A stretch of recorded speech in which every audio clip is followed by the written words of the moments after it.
Hey, JulesBlessedVegan, and as always, welcome to my channel. And for those of you who are new, I know you can benefit.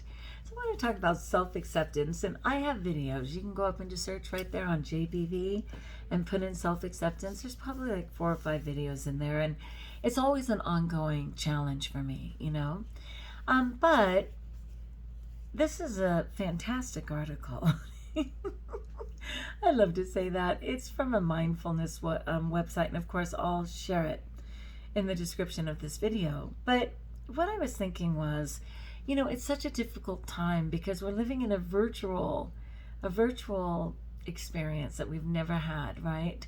For centuries and centuries and centuries of humans, nobody could even begin to imagine a thing called the internet, let alone, you know, being able to communicate with people that we've never met in person across all realms, right? All around the world. It's amazing, and it's such a tremendous blessing. At the same time, though, it's a bit of a challenge because little intricacies in terms of personalities and just what you would be able to easily pick up or understand in a personal conversation where you're literally sitting in the same room is obviously lost. You guys get a sense of it because here I am. I don't know how to fake it like other people. I don't have a script. I'm one and done. I just talk to you guys like you're my friends. So you really do have a sense of who I am, but it can be really tricky. And the other side of that, unfortunately, is that so many people are willing to be super bold and give your opinion.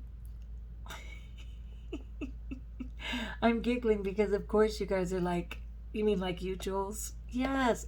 But the difference is I'm famous and I get paid for my opinion. Not. I accidentally give my opinion. What is it called? Unsolicited? Unsolicited. Sorry about that. For people I violated. But what I mean is like, you know, I try and be raw vegan. And if I'm not raw vegan, I'm absolutely plant-based vegan. And what I am not is junk food vegan. Like, that's not even an option, right? So, again, my good friend Tanny Raw, who teaches about a forever plan. And, hey, Mama is in the office. Please stop. Excuse me. One moment. Anyway, the dogs are struggling about something. I did not get to the bottom of it. You know, when the mom shows up and all the kids go, I don't know. That's what they did. You guys know. Anyway. So yeah, it's just an interesting time because people have opinions. So anyway, regarding food, it's so sad. Okay, the ideal, like the creme de la creme, right? The top of the line is raw. I mean, raw is fantastic. And again, referencing Tanny Raw, she always said, raw is not law, you know? Like, you can do other things. It's the ideal. It's the ideal. It's something to absolutely strive for. It is the better way. You want to get well, go raw. You want to lose weight, go raw. You want to get rid of your, you know, ailments, go raw. Like, you want hair, go raw. You know, like whatever. So it's the better way, but it's not law. For so many reasons, it's not law. And yet, sadly, when people attempt that lifestyle and they're stoked about it and they share about it and you know, they're going about it, the minute they don't, and it doesn't mean that they quit, you know, for whatever reason, they literally step down one notch to plant-based. So most of it's raw. I mean, I think about, what's her name? The Raw Till 4. I know Hannah, High Carb Hannah preached Raw Till 4, but I'm sure she took it from Freely the Banana Girl. But whatever those girls are, they did Raw Till 4, right? So it's so easy to have a raw breakfast, raw lunch. And finally, they would have a semi-cooked or blanched or something dinner. Or for some of them, they just go for broke. Plentiful Kiki just goes for broke. And you know what? That's okay. And some people go in and out, right? It's in cycles. And I think, what is that other person? JD Raw?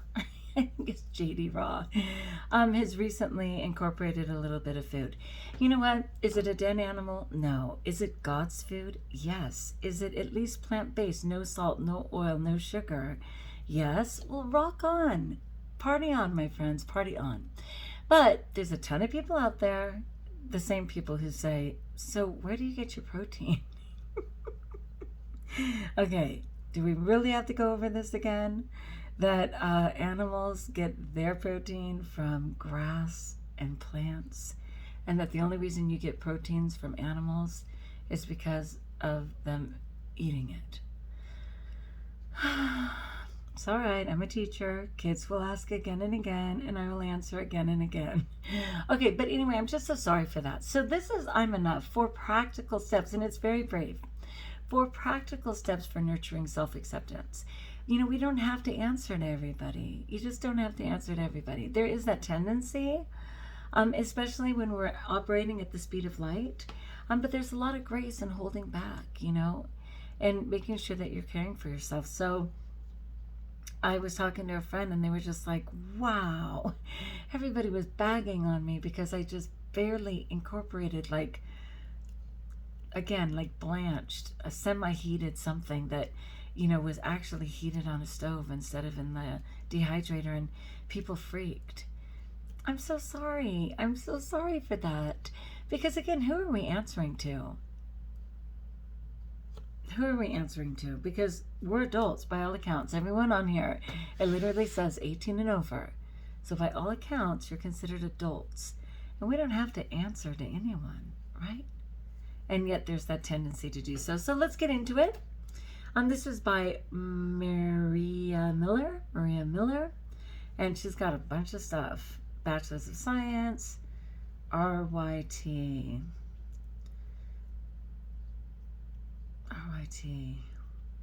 registered. It's not dietitian. And she's working on her master's, at least at the time of this. All right, so here's the quote. Like a dense fog, chronic self-judgment blocks the light of our true nature. Let's do that one again. Like a dense fog, chronic self-judgment blocks the light of our true nature. And that's by Tara Brach. I agree. Completely agree. You're driven, smart, and compassionate. You're clear on your goals. You know in theory that you have so much to offer the world. Anyone? So why does that nagging inner voice keep telling you otherwise? You will never be enough. You will never be loved. You don't deserve to reach your goals. Turn that one off, right? Whatever it is that your inner critic tells you, you are not alone. Living in the space of chronic self-judgment is so very exhausting and difficult. Sadly, it's not difficult. It's too easy to do, but it is exhausting and it's punishing. It's punishing. There's good news. While critical self-talk can cause harm, research also shows that compassionate self-talk can increase performance and emotional regulation. I love it. If we can learn to talk negatively to ourselves, we can also learn to talk positively. How we talk to ourselves matters, and there are evidence-based ways to build the muscles of self-acceptance. Here's one of them based on the research of Dr. Kristen Neff. I appreciate that. The difference is when I do critical or negative self-talk, that comes very natural to me. It's like literally how I was raised. I mean, it's as innate in me as breathing. I feel like all my life it's been my truth. So the difference is in going to the positive, it's a conscious effort, but I've been trying. I've been doing some recent affirmations. I've really been trying. Okay, so the 4-step self-acceptance letter. 1, think of a current situation in which you feel less than perfect. Need some compassion. It could be a mistake you've recently made, a quarrel you're in, or an upcoming situation about which you feel nervous or anxious. Take a couple of breaths, ideally through your nose if you can breathe through your nose, which sometimes I can't. So take a deep breath to settle into the situation. 2, pull out a piece of paper and pen. Write yourself a compassionate letter, as you would a dear sweet friend or child. Be specific, be comforting, and don't try to fix. It doesn't need to be long or perfect. Bullet points will do. So let's go back. So in step 1, you're having a situation. It might be a mistake you made you're feeling bad about. It might be a quarrel that you're in with someone. It could be an upcoming situation you're anxious about. You pull out a piece of paper and you write yourself a compassionate letter. You talk as if you're talking to a dear friend that you really love and want to support, or even a child. I love that. You're not trying to fix it. You're just comforting it. I believe in you. You have the tools you need. You're special. Like all of that. Number 3, put away the letter. Set a timer for 2 minutes and use this time to venture back into the troubling reality about which you wrote. So you just totally brainstorm. Do. Love you, believe in you, you can do it, you're smart, you're this, you're that, right? I feel for you, I know you're scared, I know you're anxious, da-da-da-da. Put it away, set a timer literally for 2 minutes, and venture back in your mind into the troubling reality about which you wrote. Number 4, read your letter with fresh, tender eyes after the timer goes off. Savor the words. Let them sink in. Cherish this gift you've given to yourself. You deserve to accept yourself. The more you build the muscle of self-acceptance, the more compassionate self-talk will feel like a habit. I love that. If you want to increase your self-acceptance with more tangible techniques rooted in research, I invite you to join a virtual group called I Am Enough, a mindful self-acceptance course, and it tells you all about it if you're up for that, and you can even register for it as well. All right. I like it a lot. I like it a lot. I hope I'll have the grace to do that.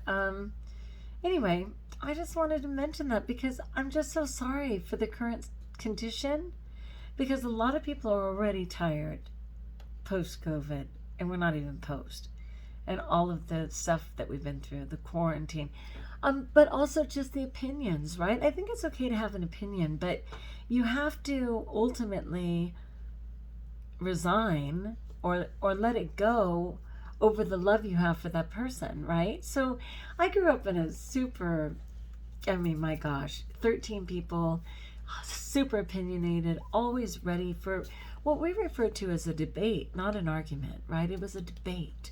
And ultimately, someone would surrender or agree to disagree, but we would surrender. And it was okay. And even though it got heated in the moment, and you this, and are you kidding? I can't believe it.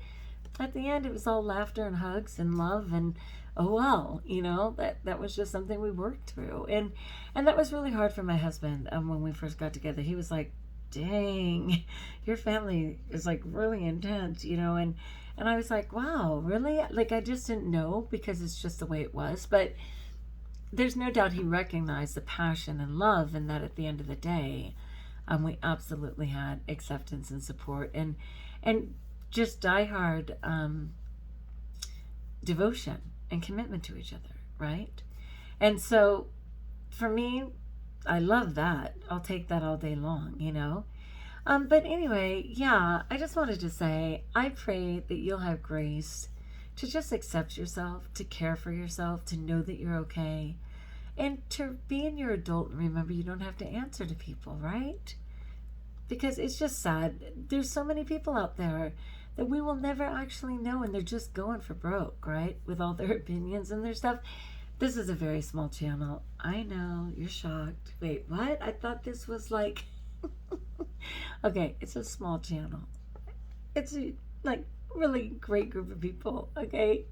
But with that, in the 4 years, and it's not quite 4 years, but however long it's been, that I've been doing this, I've probably only had 10 dislikes.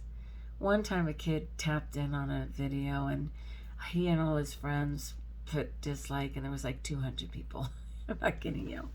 But in general, and especially since I changed it to 18 and over, I've probably had maybe 6 or 10 dislikes, because I don't have that many people watching, and not many people care enough to dislike. But there's a lot of people out there, my gosh, great people in the virtual world, and they get slammed every day. And you can imagine the exhaustion. You can imagine how hard it is to really focus on just the good comments, right? Because after a while, the darkness seeps in. And I'm so sorry for that, because for me, when I got into anything to do with vegan, and again, Tanny Raw, and you can find her on any social media platform for health, was a great find. Oh my gosh, I found her, and I just giggled for 6 months watching every video she ever made. I would hide under my blanket. And my husband's like, Julie, are you asleep? Yes, honey, I'm asleep. Watching. And as I got into the community, there were other people, of course, who interested me as well. But whatever the case was, it was only joy. You know, I was so grateful for Lissa's Raw Food Romance. Even for Fully Raw Christina, and people bag on her all the time. To me, she's just a kid. You know, she's 34. Yeah, she loves the, you know, profitability of this way of living, but she's just trying to find her way, you know, and there's just a lot of people out there. I can't even think of all of them, and there's some guys too that I just absolutely love. But again, I can't think at this moment, but I was just excited for everything about the community, you know, that people even produced the content, that they had hot tips for me, and I was just happy to be all of that. And I hurt when they hurt. You know, I'm so sorry that people are so critical and so cruel and so mean. And it's just such cheap shots for why? For someone who's just trying to share their truth, their hope, their joy, their process to spare us of tripping up in the same way, right? I mean, it's just crazy. Oh, Raw Tropical Living, right, is Jack Albritton. I hope it's Jack Albritton. And then what's Chris's name? He's so cool. He lives in Sweden with his wife, and he's just a skateboarder and such a good guy. Oh, I'm sure you guys are probably saying it. But anyway, there's just a ton of great people, and I just want to rejoice in their content and thank God to no end, you know, that there's so many great resources. One of the beautiful benefits of the internet. And I'm sorry for the dark side, the inevitable dark side. So people, let's take care of ourselves and maybe try that letter. I'd love to know. Like if you like, join us if you haven't subscribed. And let me know in the comments below. Did you try that letter? Will you try that letter? I would love it. I'll let you know if I do too. And until we talk again, best of all, know that you're an adult, that you don't have to answer to anybody, that I'd love to support you if I could. And until we talk again, for that, we're both blessed.